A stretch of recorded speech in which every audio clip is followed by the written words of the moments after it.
The Houston Texans were supposed to disappear after that 0-3 start, not crash the whole AFC party.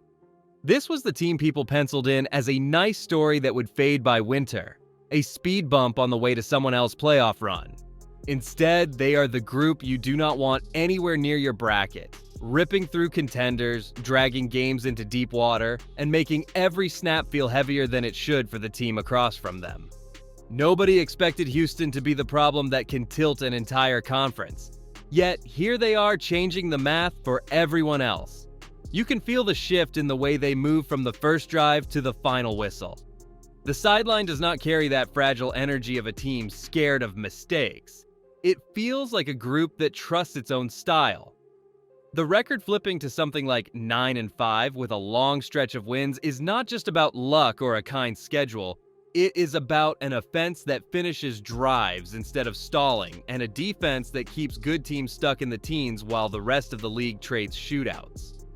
Inside the building, there is no parade, just a calm belief that this level is the new normal, which is exactly what makes them so dangerous when everyone else is still trying to figure out how they got here. But here's the twist that really changes the story. The heart of this new look sits with one player that people still talk about like they have not actually watched him play, Stroud. While the outside noise keeps arguing about how much credit he deserves, inside Houston they already know the offense, the tempo, even the confidence of the whole roster flows through number 7. If you want to understand why this team feels built for January and not just for a fun regular season run, you have to dig into what Stroud actually does when the lights hit, and how different the Texans become the second he gets the ball in his hands. But before we get into that, hit that like and subscribe button for more Texans and all the NFL content. Let's aim for 100 likes on this video. The Houston Texans have a quarterback story that does not match the noise around it, and that gap is where the real tension sits. You still see people toss out that lazy overrated tag when they talk about Stroud, like they have not actually watched how he handles real pressure. This is not some new face begging for respect. This is the same player who already led a playoff push, already walked into loud stadiums with the season on the line, and traded throws with stars like Patrick Mahomes.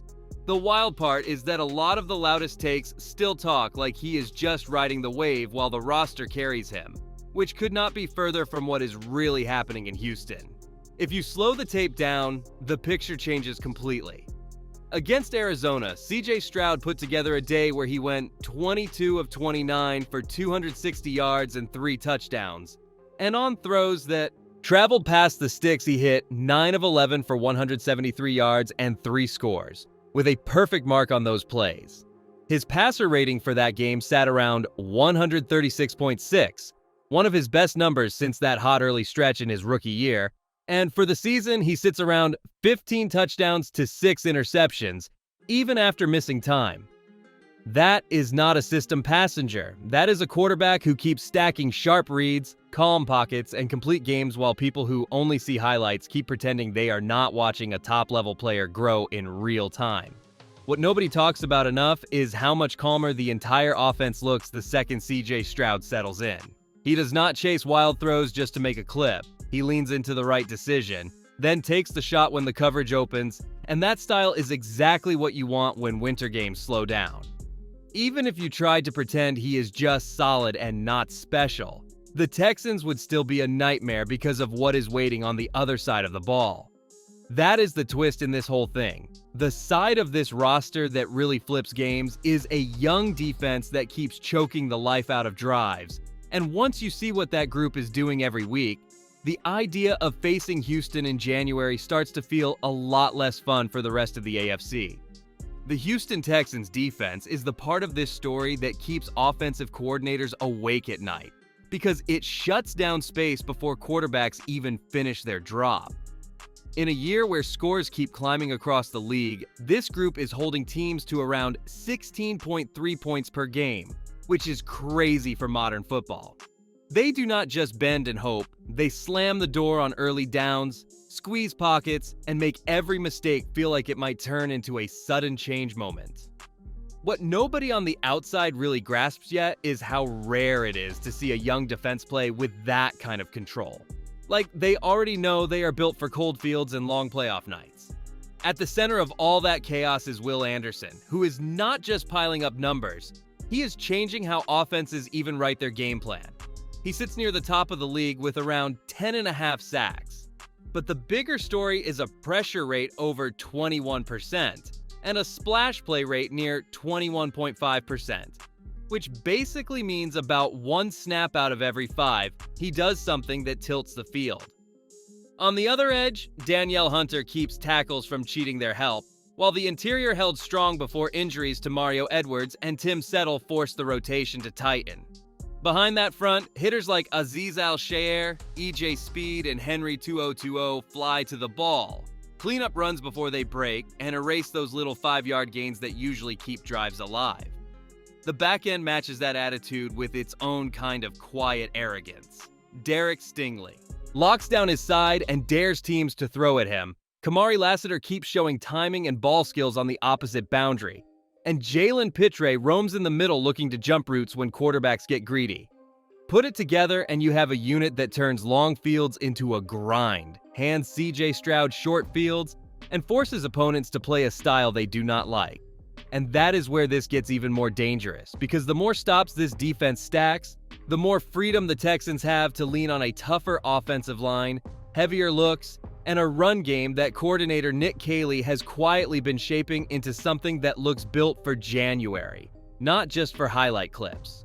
The Houston Texans do not look like the same team once the ball is snapped and the big bodies start moving. This offensive line went from shaky and reactive to a group that walks up like it expects to move people out of the way. You can see it in the way CJ Stroud stands at the line of scrimmage now, not rushing through his reads, not flinching at the first hint of pressure, but trusting that the pocket will hold long enough for the play to breathe. The shocking part is how quietly this change happened, with Nick Caley building something that looks less like a spread show and more like a cold weather offense that can carry Houston deep into winter. What nobody outside the building really talks about is how detailed that front has become. Nick Caley leans into heavier looks, slides in extra help like Blake Fisher as an additional lineman, and keeps mixing formations so defenses never get a clean key on the run or the pass. Short yardage is no longer a panic moment. It is a chance for this line to drive off the ball and reset the tone. In the red zone, you see tight ends and backs shifting just enough to force communication on the defense. Then CJ Stroud uses that extra beat to find the matchup he wants.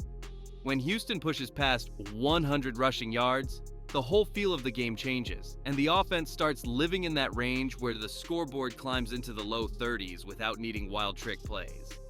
The real danger is what this style is starting to unlock behind the line. Backs like Woody Marks, Jahar Jordan, Nick Chubb, and Dare Ogunbowale are not just hitting the first open crease. They are reading blocks, leaning on that surge up front, and turning simple carries into body blow runs that wear down front sevens over 4 quarters. Give that group a physical foundation, and suddenly the Texans can close out wins instead of handing teams free chances late. And the more this front settles in, the more room there is for the so-called depth players, the young backs and wideouts and return threats who are just waiting for real touches, which is where the quiet part of this build turns into a serious problem for every defense on the schedule. The Houston Texans might be hiding their scariest advantage right in front of everybody, because the guys behind the stars are starting to look like starters waiting for their chance. While defenses spend the whole week worrying about CJ Stroud and the big names on defense, fresh legs are sitting on the sideline ready to flip a drive with one touch. You saw it the moment Woody Marks left with that ankle issue, and the ground game did not lose its bite. It stayed violent. It stayed explosive. That does not happen on a thin roster. That happens on a team that has quietly built a second wave strong enough to finish games when the first wave needs a breather. The clearest example is Jahar Jordan, who stepped into his first real regular season action and ran like he had been part of this offense for years. Against Arizona, he stacked 101 rushing yards on 15 carries, ripped a 50-yard burst that broke the whole game open, and walked out with a Texans rookie record for all-purpose yards in a debut. Teammates like Kamari Lassiter were not shocked because they had already seen him tear up kick returns and practices long before he got a helmet on Sunday. Mix that kind of burst with a healthy Woody Marks, a closer like Nick Chubb working through those rib hits, and a trusted piece like Dare Ogunbowale. And suddenly, you are staring at a backfield that can hit you with power, patience, and pure speed without ever putting the whole season on one body. Then you add the special team spark that is begging to spill fully into the offense. Jalen Knoll already owns a 69-yard kick return and a Texans rookie mark for return yardage, and every time he touches the ball, it feels like something sudden might happen. Pair him with wideouts like Jaden Higgins and Jalen Knoll, then drop them behind a heavy look with Blake Fisher as the extra blocker. And the so-called backups start to look like a hidden starting unit. Even on coverage teams, a player like Jamal Hill can swing a game with a violent forced fumble at the perfect moment. The real test is coming when all that young energy lines up across from proud stars like Max Crosby and Brock Bowers in a so-called trap game against the Raiders. Because that is where we find out if this depth is just exciting on paper, or strong enough to carry Houston through a real four-quarter fight. The Las Vegas Raiders walk into this matchup looking like the kind of team people brush aside, and that is exactly what makes them dangerous for the Houston Texans. A 31-0 loss with only 75 total yards against Philadelphia makes the box score look ugly. Their offense sits around 14 points per game, and the outside talk is all about drafts and future quarterbacks. But inside that locker room, there are veterans who are tired of hearing that they are a free win, and that pride is the one thing that can turn an easy narrative into a four-quarter problem if Houston lets its guard drop for even one drive. You still have stars in silver and black who can wreck plans in a heartbeat. Max Crosby never jogs through a snap, he plays every rush like it could flip the game. And if the Texans line gives him one lazy rep, he can put CJ Stroud on the ground or force a ball into the air that should never have left the hand. Brock Bowers is the kind of tight end who can stress safeties and linebackers down the seam, especially after the way players like Trey McBride have shown what that position can do in this league. With weapons like Ashton Genty out of the backfield and Trey Tucker stretching space in the slot, plus veterans such as Geno Smith or Kenny Pickett trying to keep their careers on track, this is not a roster without punch. It is a roster that has not yet put a full game together, but can absolutely punish a defense that shows up flat. For the Texans, this is where mindset and pass rush have to meet.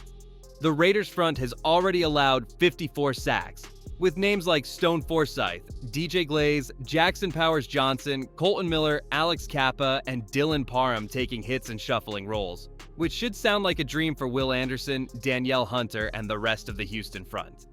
But if DeMeco Ryans' group starts thinking about playoff seeds instead of this snap, all it takes is one strip from Max Crosby or one missed assignment on Brock Bowers to drag this into a grind that nobody in Houston wants.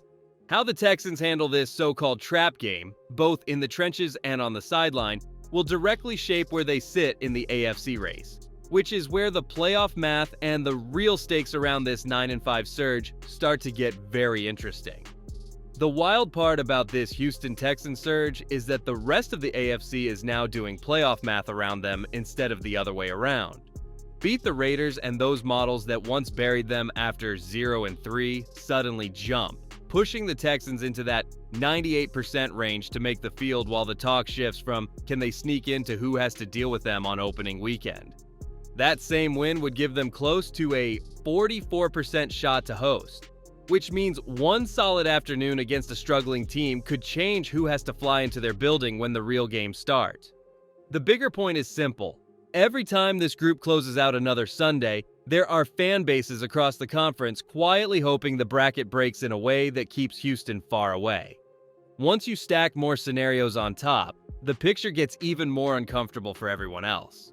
Grab a result against the Chargers and suddenly the odds of a home game climb north of 60%. Run the table against Las Vegas, Los Angeles, and Indianapolis, and the number to bring a wildcard opponent into Houston can float near 75%. Even in the worst case, where they only split these last 3 games, the simulations still leave them somewhere between 83 and 99% to get in, depending which game they take.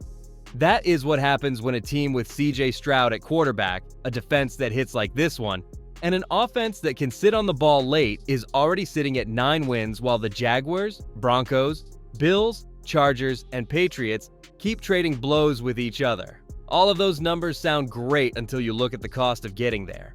Every extra snap for Woody Marks on that bad ankle, every hit on Nick Chubb ribs, every collision for Derek Stingley, and every violent rush rep from Will Anderson comes with a price that does not show up on any playoff graphic. That is the real tension facing DeMeco Ryans and his staff right now. How hard do you push for seeding? When do you trust the depth behind the stars? And which players can you sit without letting the standard drop? The next chapter of this story is not just about schemes. It is about who they are willing to put on the field in games that look winnable on paper, and whether this roster behind the starters is strong enough to protect a real shot at something bigger than one good season. The Houston Texans are now in a place where the hardest choices are not about play design. They are about bodies. You look at Woody Marks nursing that ankle, Nick Chubb feeling every shot to the ribs, Derek Stingley dealing with a core issue that never fully disappears in season, and Kamari Lassiter coming off a foot scare that can flare up at any time. Add EJ Speed grinding his way back into full form, and a star like Will Anderson absorbing hit after hit as the engine of this pass rush, all while the interior has already lost Mario Edwards and Tim Settle for the year, and you start to see the real risk under all the playoff excitement. Every snap they play from here on carries a cost that does not show up on a graphic, and the staff has to decide which price is worth paying. That is why the so-called backup group is not a side story anymore. It is the safety net that will decide whether this run holds. Players like Jamal Hill have already shown they can swing a game with one violent special teams play, and it is time to see more of that at linebacker in real series. In the secondary, names such as Miles Bryant, Kayvon Wallace, and Jamarcus Ingram have to prove they can keep the structure steady when starters need a break, not just come in for a snap or two. On offense, more real work for Jawhar Jordan, more planned touches for Jalen Noel, and more heavy sets with Blake Fisher in the huddle are the moves that tell you which players stay calm when the stage gets bigger. This is the part of the season where depth either steps into the light or exposes the cracks. All of this circles back to one simple question that every fan in Houston has to answer for themselves. Do you see this version of the Texans as a one-year surge that depends on a few stars staying upright? Or as the start of a long window built around CJ Stroud, a nasty defense and a roster full of role players who are ready when their number is called? The front office and coaches are treating every week like a test of that idea, managing snaps, protecting legs, and trusting more people with real responsibility. How this team handles those choices in the final stretch will decide whether this season ends as a fun surprise or as the first chapter of an era that the rest of the AFC is going to have to deal with for a long time.